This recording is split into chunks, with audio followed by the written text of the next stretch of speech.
Huh? That's your management mistake? Why do I have to stop drinking and go back? Even though I had anticipated it, I was at a loss for words when my prediction came true to such an extent. Please don't say that. I'm begging you. Stop nagging. Don't call me just because you can't get into the room. Go sleep in the parking lot or something. It sounded like he was at a club, with young women's voices in the background. While I hadn't forbidden him from going to clubs, the situation was serious.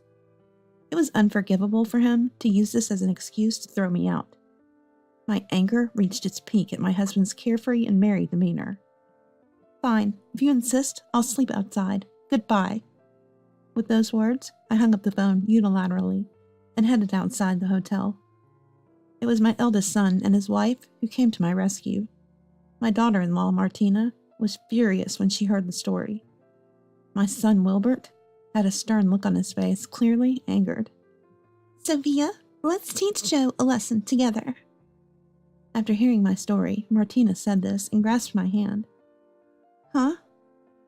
I can't stand men who belittle women, especially when it's Wilbert's beloved mother. If a man can't cherish a woman, he doesn't deserve to be a man. But how do we teach him a lesson? There's only one answer to that. You're not suggesting.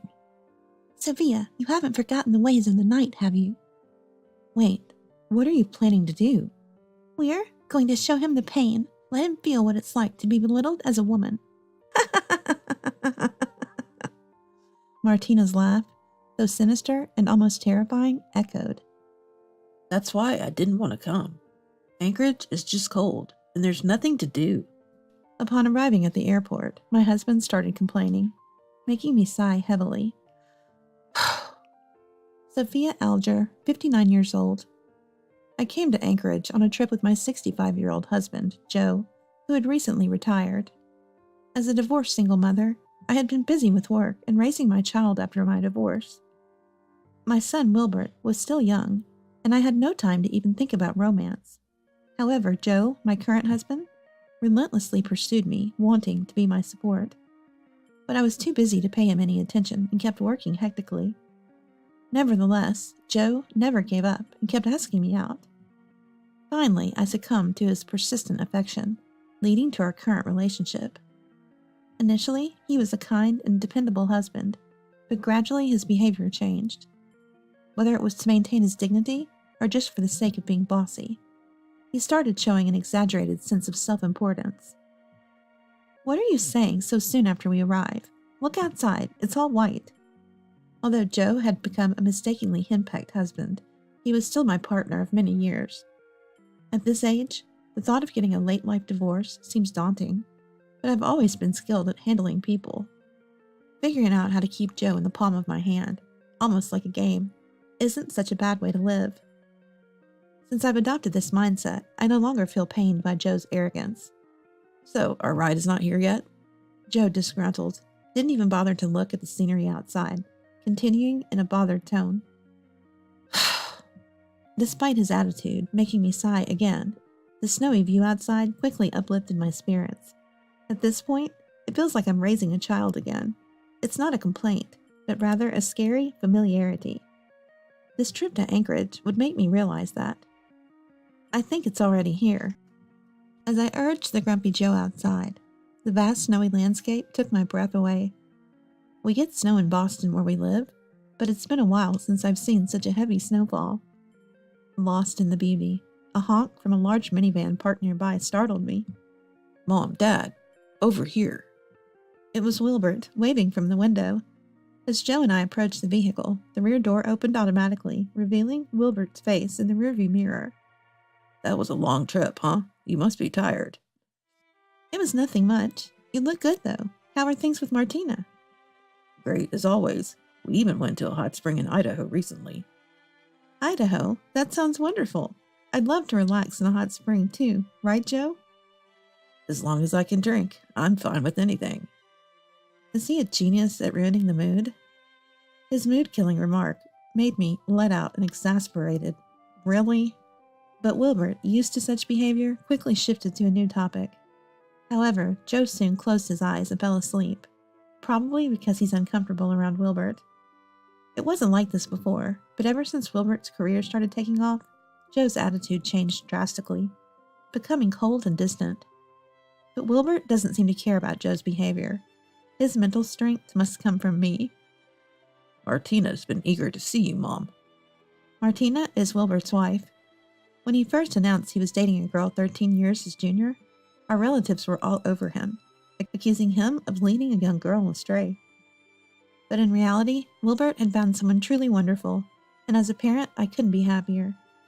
Tell her we'll see her tonight, okay? I'm looking forward to it. Got it. I've arranged for our chauffeur to pick you up. Thank you so much, really. Don't mention it. You're in Anchorage now. Enjoy it. The conversation never ran dry, perhaps because it had been years since we last met. Before we knew it, we had reached the station area, and the car pulled up at our hotel. After thanking Wilbert, we got out of the car and headed towards the hotel lobby. Hey, go check us in. I'll wait here on the sofa. Joe seemed exhausted from the travel, quickly settling onto a lobby sofa. Used to his ways, I checked in and got the room key. Got the room key? Ah. Joe responded briefly and lethargically got up to head for the elevator. Once we reached our floor and entered the room, a breathtaking view greeted us. Wow, it's beautiful. When was the last time I saw such a sight? We just saw it. Is it really worth getting that excited about? Really, Joe? Why do you always have to say something that ruins the moment? Keep talking like that and your face will stay twisted. I couldn't help but retort to his unnecessary comment, and Joe just grunted and lay down in the bed. He turned on the TV and started flipping through the channels, throwing a question over his shoulder. What, they don't have that show here? Joe, this is Anchorage. Of course they don't have our local programs. What? I knew that. Just saying, you know. He definitely forgot. He absolutely forgot we were in Anchorage right now. It's these occasional, obvious moments that make it hard to leave him alone.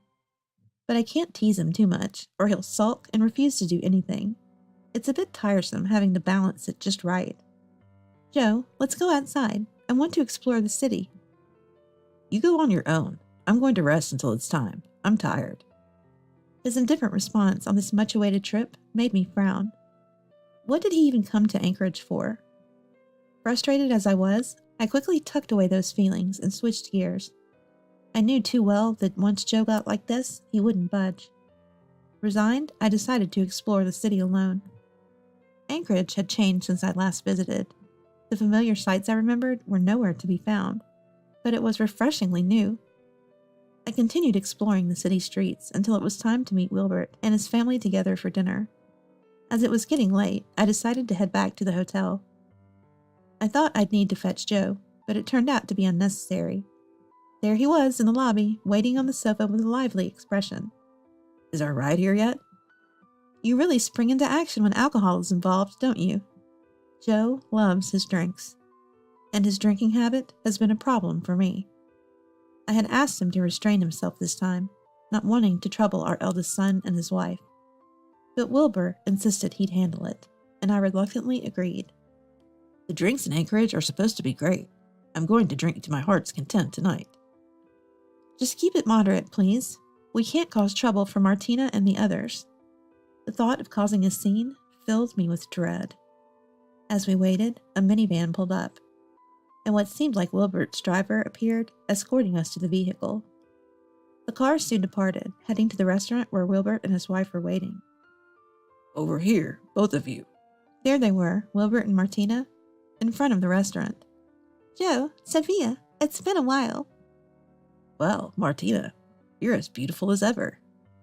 Thank you, Joe. I'm really happy you called and came all this way to visit us. We had to. Inviting my son and his wife is only natural when coming to Anchorage.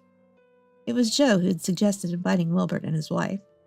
He said since we were going to Anchorage, why not invite them? But his real intention was probably Martina.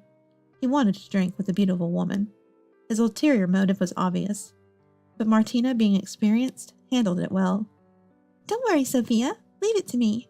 You must be tired from your usual routine. I'll take care of Joe so you can enjoy the meal, okay? Her kindness, more concerned about me than Joe's intentions, made me decide to indulge in it. Come on, let's go inside where it's warm. The food here is delicious, and the bourbon is top-notch. Really? That sounds exciting. He really livens up when it comes to alcohol. With an exasperated look, I watched as the men disappeared into the restaurant. Joe is still the same, isn't he? Really? Always such a handful. But he's pretty simple from your point of view, right? I guess it's a walk in the park for me.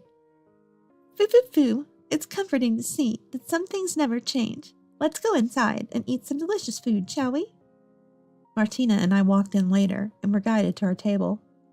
The men had already started drinking, and both of us sighed at the sight. The meal began, and we enjoyed Anchorage's fresh seafood and delicious drinks. It was a lavish experience, and the clock was nearing 10 p.m. Man, that was good. I always wanted to bring you two to this place when we came to Anchorage. I'm glad we did. It was really delicious, especially the bourbon. It was superb. Joe, you say that about anything you drink, right? Now, Sophia. But really, it was wonderful. I had a great time talking with you, Sophia. I'm satisfied, too. Martina's smile seemed angelic, and I couldn't help but smile naturally. The restaurant was about to close, so we paid the bill and headed out, taking a taxi back to the hotel. You go back to the hotel first. What will you do? I'm going out to drink again. It's Anchorage after all. I can't just not drink. I was astounded by Joe's nonchalant attitude. Having walked around all day, I was physically exhausted and decided to return to the room. All right, I'm off then. Joe walked off briskly into the night, increasing my sense of disbelief. Just as I thought about taking a shower to relax, something struck me. Oh no, does Joe have the room key? After Joe left last, I realized I hadn't taken the room key from him. This hotel required guests to manage their own room keys, and losing one meant a fine. I didn't lose it, but I needed to call Joe back. No choice but to call him. What a predicament. How many times had I sighed today? While pondering this, I called Joe, who surprisingly answered quickly. What's up? You're interrupting my fun. His obviously irritated voice made me slightly annoyed, but getting angry would only worsen his mood. I reminded myself to smile and forced a strained one over the phone. Sorry to interrupt, but you have the room key, right? I can't get into our room. Could you please come back? Huh? That's your fault for not managing it. Why do I have to stop drinking and come back? Though I anticipated his response, it was still frustratingly on point. Please don't say that. I'm really stuck here. Stop nagging me. If you can't get into your room, just sleep in the parking lot or somewhere like that. I could hear the voices of young women in the background. Maybe he was at a club. I hadn't forbidden him from going to clubs, but the current situation was serious. I couldn't tolerate him leaving me out in the cold like this. My anger peaked at Joe's carefree and merry attitude. Fine, if that's what you want, I'll sleep outside. Goodbye. After saying that, I ended the call and headed outside the hotel. I should have thought of asking for a master key, but I was too angry to consider it at the time. The Anchorage night was freezing, and I could feel my body temperature dropping rapidly. What should I do now? Just then, my phone rang. Oh, Mom, what are you doing right now? I can't get into my room because of a situation. What? Where are you? Go to a family restaurant or a grocery store. I'll send someone to pick you up. It was Wilbert on the phone. What perfect timing. I sighed with relief at this lifeline. Soon, a ride arrived, and I was taken to Wilbert's house. As I got out of the car, Martina greeted me and led me inside. I'm sorry for barging into your home like this. Don't be silly. Are you okay? Thank you, Martina. I'm fine. Why couldn't you get back to the hotel? Where's the room key? As I sat on the living room sofa, moved by Martina's warmth, Wilbert spoke up in a serious tone. I explained the situation to him and sipped the coffee he ordered. So, it was Dad, after all. You knew? Actually, I got a call from one of my staff earlier. They said a man resembling your husband was at one of my clubs, arguing with his wife on the phone. Unbeknownst to Joe, Wilbert was a shrewd businessman who owned several establishments, including a club. Joe had apparently gone there. Unbelievable. Who just leaves a woman out in the cold because he wants to drink? Aren't you upset about it, Sophia? Huh? Martina's question left me speechless. Certainly, I couldn't contain my anger. But after decades together, I had resigned myself to the idea that this is just how he is, and getting angry was a waste of time. I'm really upset. To treat someone important to you like that, even if it's Joe, I can't forgive that. Martina's face was stern as she confronted me, making me instinctively step back. Sophia, let's teach Joe a lesson. Huh? I can't stand men who belittle women, especially when it's Wilbert's dear mother. If a man can't cherish a woman, he's not worth being a man. But how do we teach him a lesson? There's only one answer to that. You're not suggesting. Sophia, you haven't forgotten the ways of the night, have you? Wait, what are you planning to do? We're going to show him the pain. Let him feel what it's like to be belittled as a woman. Martina's laugh was sinister, almost terrifying. Come on, we can't just sit around. We need to hurry and get ready. Sophia, Wilbert, let's go. With those words, Martina led us in a taxi to the club managed by Wilbert. Upon arrival, several staff members greeted us at the entrance. We were escorted to a backstage area, surrounded by makeup artists, coordinators, and the club's exclusive staff. I've gathered my personal staff, so you're in good hands. Let's let you get back to your glamorous self, Sophia. Wait, Martina, what are you saying? We're going to show Joe just how incredible you are. Martina was full of enthusiasm, seemingly enjoying herself, which I found reassuring. Everything's set on my end, Martina. I've contacted the people you asked for. Great work, Wilbert. Let's hurry with the makeup and changing. At Martina's signal, I was swiftly transformed with a dress change and makeup application. Wearing a dress after such a long time, along with hair and makeup, felt rejuvenating. The corset straightened my posture naturally. Sophia, are you ready? Yes, of course. I lifted my face with determination, ready to step into the battleground that the club would become. Excuse me, sir. We have a special event tonight. Would you like to join our number one for a drink, free of charge? The server's offer, especially mentioning no charge, brightened Joe's face. For Joe, there was no reason to refuse. Sure, that's fine. Introduce her to me. Certainly. Martina, please come over. As the server called her, Martina approached Joe first. With her makeup and flashy dress, Joe didn't seem to recognize her as Wilbert's wife. Nice to meet you. I'm Martina. Pleasure to serve you. Martina, huh?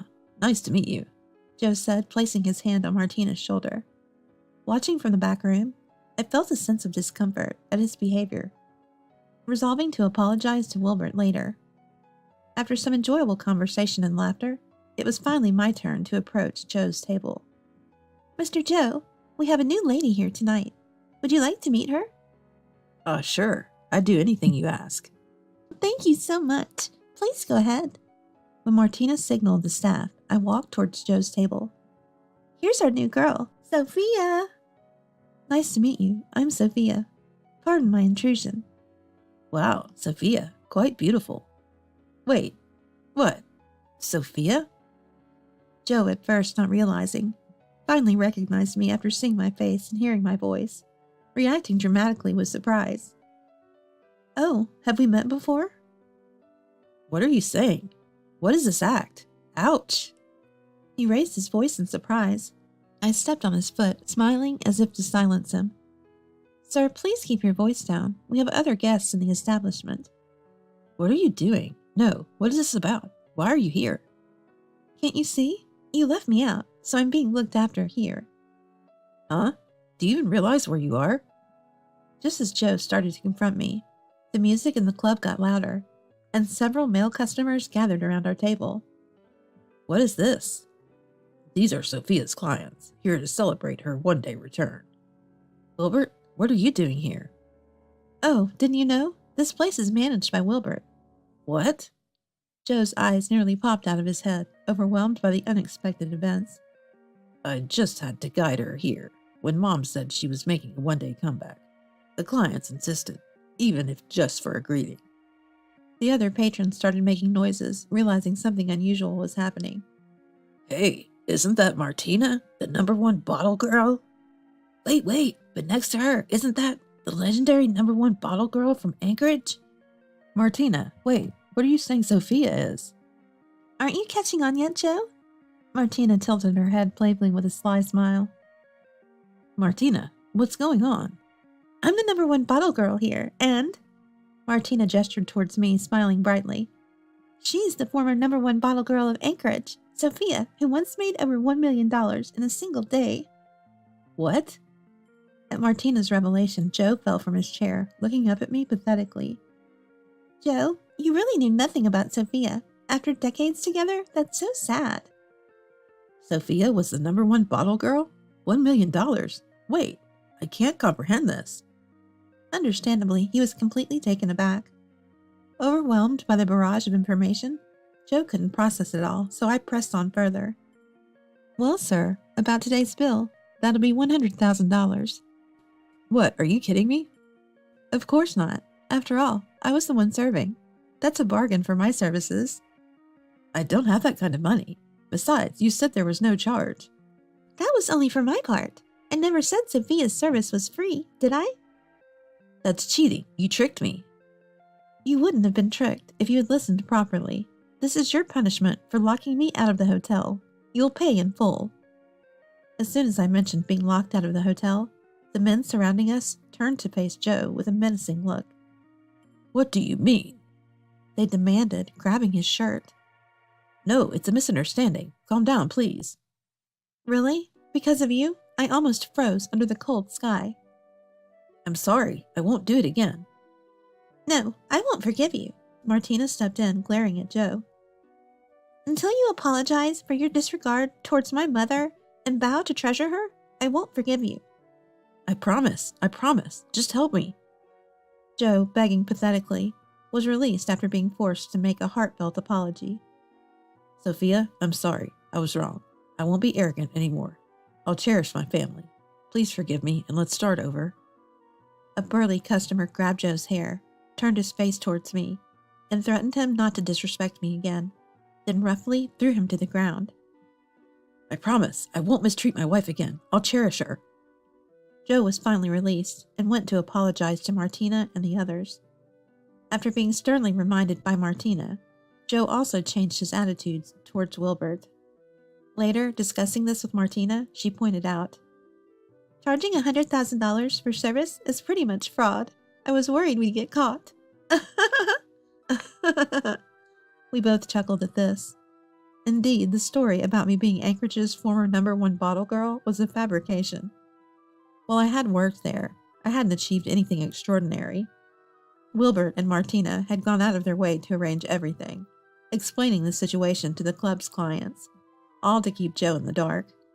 Those surrounding me were all Martina's clients, who gladly agreed to play along for her. Since then, Joe seems to have truly changed, becoming as kind as he was when we first married. He still occasionally dreams about that hellish day, especially remembering the face of the man who grabbed him. While I felt a bit sorry for him, I thought it served as a good lesson